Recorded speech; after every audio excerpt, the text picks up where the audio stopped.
처참하게 망했습니다. 완전 백지 상태. 진짜 몰랐던 이런 옷을 만들어 돈을 벌겠다고 빚은 빚대로 있고 마지막이라고 생각을 하니 도끼가 더 오르더라고요. 이번 연도는 300억을 바라보는. 여러분 안녕하세요. 저는 브랜드 129와 에듀야를 운영하고 있는 주미코입니다.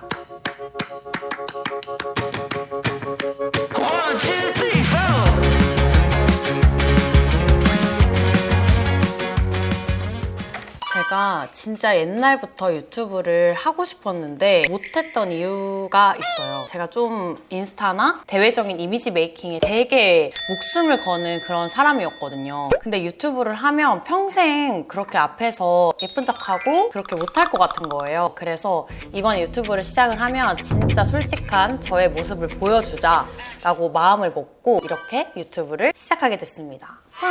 그래서 그동안 브랜드를 운영하면서 말 못했던 것들, 그 다음에 운영 비하인드, 그리고 저의 일상까지 좀 여과 없이 보여드릴 테니까 앞으로 잘 부탁드리겠습니다. 진짜 감사하게도 제 브랜드 129와 에듀야가 작년에 100억을 돌파를 했습니다. 그리고 올해는 무려 300억을 바라보는 좀 제법 그래도 커진 그런 브랜드가 되었답니다. 30살에 100억, 300억이란 진짜 부러워요. 근데 제가 주변에 진짜 사람들이 회사가 되게 금방 크고 조금 빨리 컸다고 생각하는 분들이 되게 많으시더라고요. 근데 진짜 힘든 사정들이 많았고 그다음에 진짜 생고생은 진짜 아주 다 하고 브랜드를 키웠기 때문에 진짜 아닙니다. 정말 비하인드가 아주 많아요. 그래서 오늘의 영상 첫 주제는 30살에 100억 브랜드를 만든 비하인드를 한번 풀어보려고 하거든요. 그래서 오늘 유튜브에서 진짜 필터 다 빼고 완전 솔직하게 오픈하려고 하니까 커피 한 잔 마시면서 편하게 봐주세요. 근데 지금도 약간 너무 가식적인 척하는 이걸 너무 약간 편하게 해야 되는데 사실 제가 진짜 옷을 너무너무 사랑하는 그런 사람은 아니거든요. 정말 옷을 사랑해서 회사를 만들었다 이런 루트로 가기에는 조금 안 맞는 사람이고 솔직히 말씀드리면 정말 소비를 많이 하는 약간 소비 중독자 같은 그런 사람이었습니다. 근데 매번 쇼핑을 이렇게 많이 하다 보니까 약간 단순한 생각이 드는 거예요. 내가 좋아하는 게 옷을 사는 건데 사람들이 좋아하는 옷을 만들어서 한번 팔아볼까? 이런 생각이 일단 들었고 그러면 약간 나 쇼핑 좀 더 많이 할 수 있지 않을까? 이런 생각으로 시작을 했습니다. 쇼핑을 더 하려고 브랜드를 차렸다고요? 내가 만들어서 내가 입고 돈도 많이 벌면은 너무너무 좋겠다라는 생각에 진짜 시작을 한 거고 마침 제가 또 사업을 하고 싶은 그런 마음이 진짜 많이 들 시기였기도 했거든요. 그래도 기초 지식이 있어야 하잖아요. 근데 진짜 저는 완전 백지 상태, 완전 문외였습니다. 패션에는 진짜 아예 간단한 기본 상식도 없던 상태의 사람이었다 보니까 동대문에 도매 시장이 어디 있는지도 몰랐고 심지어 손바느질도 진짜 해본 적이 거의 없었던 사람이었거든요. 옷을 만들 때 막 처음에 작업지시서라는 걸 만들어야 되는데 그런 게 있는 것도 사실 저는 진짜 몰랐던 사람이었습니다. 근데 딱 이제 믿는 구석이 하나 있었던 게 제가 요거를 시작하기 전에 어린이 안전의류의 이제 총괄 마케팅을 한번 한 적이 있었는데 그걸 해보고 나도 옷을 한번 해볼 수 있지 않을까? 약간 내 브랜드를 해볼 수 있지 않을까? 이런 근거 없는 자신감들이 막 생겼던 것 같아요. 지금 생각하면 아동복 마케팅이랑 뭔가 지금 제가 하고 있는 여성 의류랑 무슨 연관관계가 있는지 모르겠지만 아무튼 자신감이 좀 뿜뿜하던 그런 시기였습니다. 근거가 아주 희박한 자신감이었네요. 근데 완전 무식해서 용감했던 거죠. 진짜 아무것도 모르니까 그냥 에라 모르겠다 한번 해보자. 그냥 지금 안 하면 못할 것 같고 지금 시작을 해보는 게 맞겠다라는 생각이 진짜 컸던 것 같아요. 그래서 패션 상식은 아예 없는데 무작정 세무서 가서 사업자 등록증을 내버렸습니다. 짜잔! 여기가 저의 첫 번째 사무실이었는데요. 약간 10평 정도 되는 공간으로 시작을 했고 그냥 무작정 계약을 해서 일단 들어왔습니다. 진짜 눈앞이 캄캄하고 그냥 무작정 사업자 등록증을 냈는데 나 이제 뭐 하지? 이런 생각이 드는 거예요. 그리고 뭘 아는 게 있어야 옷을 만들 텐데 동대문 시장에 가도 사장님들이 무슨 말 하는지도 모르겠고 다이마루가 어쩌고 막 요척이 어쩌고 이렇게 하는데 그런 것도 일절 못 알아먹겠는 거예요. 아니 그럼 옷은 대체 어떻게 만드신 거예요? 그래서 모르면 배워야죠. 그 당시에 크몽이랑 승고라는 어플을 깔았습니다. 그래서 거기 패션 탭에 들어가서 전문가 분들에게 무작정 이제 연락을 돌렸고 저 브랜드 하고 싶은데 아는 게 아무것도 없어서 이제 과외를 좀 받고 싶습니다. 이렇게 연락을 드렸습니다. 근데 지금 생각하면 진짜 대책 없고 되게 해말 같고 정말 그랬던 시기인데 그 당시에 무려 자라 디자이너 선생님 그다음에 브랜드를 운영해봤던 경험이 있으신 선생님 이렇게 두 분께 과외를 받기 시작했습니다. 그렇게 선생님들한테 과외를 받으면서 이제 배우기 시작했고 약 1년 정도의 시간이 지난 것 같아요. 그냥 그동안 월세는 계속 나가고 뭐 시간은 흐르고 근데 그 대신 좀 배우는 것들이 많아졌던 그런 시기였던 것 같아요. 자, 그렇게 꼬박 1년을 배우고 브랜드 네이밍을 정했습니다. 바로 129. 그러니까 129의 이제 네이밍에 대해서 많이 여쭈어 봐주시거든요. 근데 그 당시는 큰 의미는 없었고 라틴어나 막 프랑스어 이런 단어들로 브랜드를 조금 짓는 게 좀 유행이었어요. 이제 만들다, 뭐 생성하다 이런 뜻이었는데 그럼 129로 해야겠다. 그냥 뭐 아무런 그런 거 없이 그냥 촉이 왔었습니다. 그래서 그냥 129로 그냥 지었고 그리고 요즘에 유니섹스 브랜드들이 되게 멋져 보이니까 나도 유니섹스 해야겠다 이런 생각으로 처음에 시작은 지금의 러블리 캐주얼이 아닌 유니섹스 브랜드로 시작을 했습니다. 열심히 배웠으니까 대박 났겠죠? 처참하게 망했습니다. 진짜 쫄딱 망했다는 게 표현이 맞는 것 같은데 진짜 매출이 그냥 0이었어요.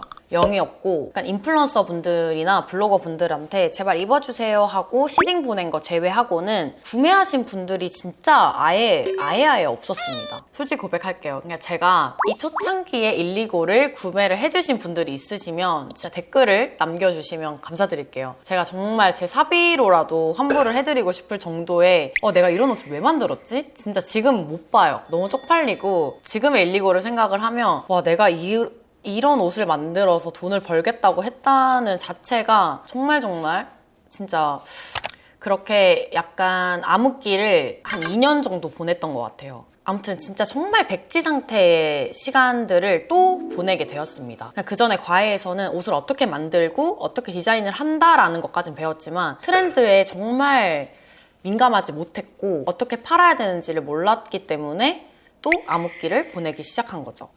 돈 그래도 벌어야 되겠다라는 생각을 했고 시즌을 계속 운영을 하려면 돈이 있어야겠다 생각을 해서 제가 마지막 도박을 했습니다. 진짜 제 몸보다 큰 디지털 프린팅 기계를 사버린 거죠. 패션 브랜드 사무실에 인쇄기계를요? 그러니까 인쇄기계가 이게 뭐냐면 보통 저희가 옷을 사면 이렇게 피디님도 입고 있는 이런 옷들처럼 그래픽을 이렇게 찍어야 된단 말이에요. 그래서 그거를 찍을 수 있는 기계를 산 건데 저희 옷이 안 팔리니까 다른 브랜드의 옷을 이제 외주를 받아서 그거를 제가 찍고 돈을 벌 수 있는 그런 걸 생각을 한 거죠. 그래서 매일 독한 잉크 냄새 맡아가면서 진짜 거의 밤새면서 작업을 했었거든요. 왜냐하면 의뢰는 받았는데 그거를 시간 안에 빨리 줘야 되니까 그래서 거의 밤새면서 작업을 했었고 버는 돈도 있었지만 그만큼 분량도 많았고 그 분량하면 제가 원단비까지 다 싹 물어주고 이런 상황들이 반복되다 보니까 사실 그렇게 돈을 벌지는 못했습니다. 그냥 129보다는 수입이 있었지만 몸을 쓰는 거에 비해서는 그렇게 충족이 되진 않았다. 약간 그런 시기? 그렇게 이제 한 장에 뭐 몇백 원, 몇천 원 뭐 이렇게 받으면서 이제 운영을 지속을 했었습니다. 정말 그때는 진짜 힘들었어요. 그러니까 돈을 안 주고 도망가는 그런 브랜드도 있었어요. 진짜 제가 아직까지 기억하고 있는데 그렇게 이제 외주 공장을 운영을 하면서 시간을 계속 보냈었는데 그 와중에서도 계속 시즌을 오픈을 했었어요. 뭐 SSFW. 근데 계속 망했죠. 그냥 계속 안 팔리고 그 옷들은 쌓이고 이제 이런 시기들이 있었고 그동안 까먹은 돈이 진짜 많았거든요. 이제 와 나 진짜 어떡하지? 그래서 2023년에 상반기까지만 해보고 안 되면 그냥 진짜 접자. 저 혼자 시한부 선고를 한 거죠. 오케이, 나 진짜 1, 2고를 상반기까지만 하고 안 되면 어디 취업을 하든 진짜 다른 일을 하자, 이렇게 마음을 먹었습니다. 그렇게 신기하게 진짜 마지막이라고 생각을 하니까 좀 도끼가 더 오르더라고요. 그전에는 뭔가 이제 막 그 정도의 도끼는 아니었던 것 같아. 근데 아무튼 그렇게 도끼가 생기고, 제가 그때 든 생각이 뭐였냐면, 진짜 마지막이니까 이 회사를 살릴 수 있는 인재를 데리고 오자. 내가 배우면서 일을 해야겠다라고 생각을 했고, 그렇게 저보다 잘하는 능력자분들을 어렵게 모시게 된 거죠, 우리 회사에.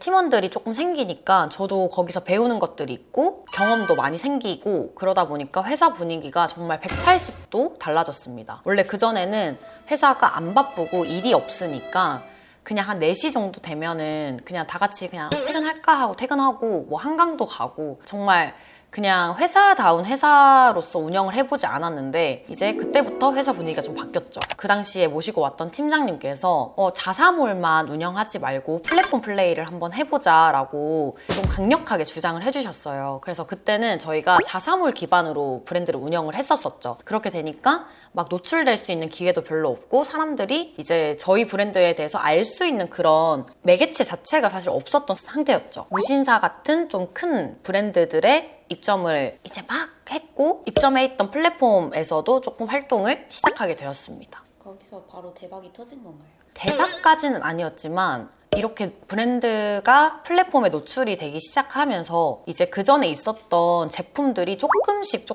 매출이 나는 거예요. 이렇게 막 큰 대박 이런 느낌은 아니지만, 이게 팔리기 시작하네? 이런 생각이 조금 들었습니다. 그리고 제가 브랜드를 운영하면서 리오더라는 게 한 번도 없었거든요. 그러니까 리오더가 뭐냐면, 한 번 이제 물건을 생산을 했는데 그게 잘 나가서 이제 추가 오더를 하는 그런 건데, 리오더라는 걸 해본 거예요, 제가. 아무튼 그렇게 그 전에 만들어놨던 가방이 갑자기 리오더의 이제 이 알고리즘에 타면서 정말 갑자기 바빠졌죠, 회사가. 그러니까 살면서 처음으로 리오더를 하니까 진짜 정신이 없더라고요. 정신이 없었지만 진짜 행복했고 정말 짜릿했습니다. 그리고 그 낙수 효과로 다른 제품들까지 조금씩 팔리기 시작하는 거예요. 그래서 그 당시에 이제 대박이 난 가방이 이 가방인데, 진짜 요거는 제가 디자인을 했거든요. 그래서 그 당시에 이제 뭐지? 약간 내가 만든 가방이 이렇게 고객분들이 좋아해 주실 수 있나? 이런 생각이 들었고, 아무튼 되게 그때는 좋았죠. 막 갑자기 이제 매출이 거의 0원에서 막 이렇게 올라갔으니까. 그리고 그 가방으로 인해서 약간 대중들에게 129라는 브랜드를 조금씩 알리게 되었고, 이 가방이 있었기 때문에 저희의 지금의 129가 될 수 있었던 그런 정말 저의 효자 아이템인 거죠. 그렇게 이제 국내에서 조금씩 자리를 잡기 시작을 하다가 2024년 정도가 되었습니다. 그래서 그때 저희 이제 지금의 저희 이사님이 계시는데, 이사님께서 일본 진출을 해야 된다라고 이야기를 해주셨고, 저는 그 당시에는 일본 진출? 우리가 일본을 진출한다고? 약간 이렇게 생각을 했는데, 그냥 막연하게 일본 진출하면 일본에도 갈 수 있고, 일본에서 뭔가 좀 놀러 갈 수 있고, 팝업도 할 수 있고, 이런 그냥 놀고 싶은 마음에 그냥 무조건 해야죠, 이렇게 된 거죠. 이제 그렇게 해서 이제 시작을 하게 됐고, 129 같은 경우에는 일본 매출이 국내 매출을 넘어가는 그런 정도의, 정말 감사하게도 그렇게 그런 브랜드가 되었던 상황이라, 지금 생각하면 그때 진출을 한 거에 대해서 정말 다행이라고 생각을 하고, 이사님께 항상 감사드리고 있습니다. 이사님 감사합니다. 그렇게 이제 일본 진출을 하게 되면서 국내 매출까지 같이 올라오게 되고, 매출이 수직 상승을 했습니다. 그래서 작년에 100억을 하게 되었고, 이번 연도는 300억을 바라보는 그런 회사가 되었답니다. 요새 성수동 가니까 대표님 브랜드 매장이랑 카페가 핫플로 엄청 꽉 잡고 있던데요. 지금 저희가 성수동에 카페랑 이제 편집샵이 있는데, 요거 같은 경우도 저의 조금 뭔가 대책 없는 그런 추진을 하는 그런 성격 탓에 이제 생기게 된 저희 오프라인 아지트가 되었고, 북성수에 이제 1층에 카페 소프씨를 운영하고 있고, 2층에 셀렉트샵 포그씨를 운영을 하고 있거든요. 작년에 이제 오픈을 한 것도 그냥 저의 되게 대책 없는 그냥 지르기 그런 거였던 것 같아요. 그러니까 솔직히 말씀드리면 저는 되게 계획하에 사업을 하는 사람보다는 충동적이고 뭐 생각나면은 그냥 해보자 약간 이렇게 돌진하는 그런 사람에 가깝거든요. 작년에 요 두 개도 그냥 갑자기 이 좋은 공간이 생겼다라는 얘기를 듣고 그냥 바로 계약을 했습니다. 그냥 이거 내가 일단 계약하고 뭘 할지 생각하자 이렇게 해서 오픈하게 된 이제 오프라인 공간들이 있습니다. 정말 다행히도 제가 좋아하는 인테리어, 뭐 가구 이런 소품들로 꾸며놨는데 많은 고객분들이 정말 좋아해 주시는 거예요. 그래서 지금은 약간 북성수의 약간 외국인 분들의 그 쇼핑 명소가 되었답니다. 그래서 여기에 멈추지 않고 약간 저의 좀 첫 자식인 129와 다른 브랜드를 만들고 싶어진 거예요. 그러니까 지금 생각하면 정말 2025년은 혼돈의 카오스였다. 갑자기 하고 싶은 것들이 너무너무 많아졌던 그런 시기였어가지고 129랑 조금 다른 그런 색깔을 보여줄 수 있는 브랜드를 만들자고 생각을 했고 그래서 브랜드 에즈유아를 작년에 오픈을 하게 된 거죠. 그것마저 잘 풀린 건가요?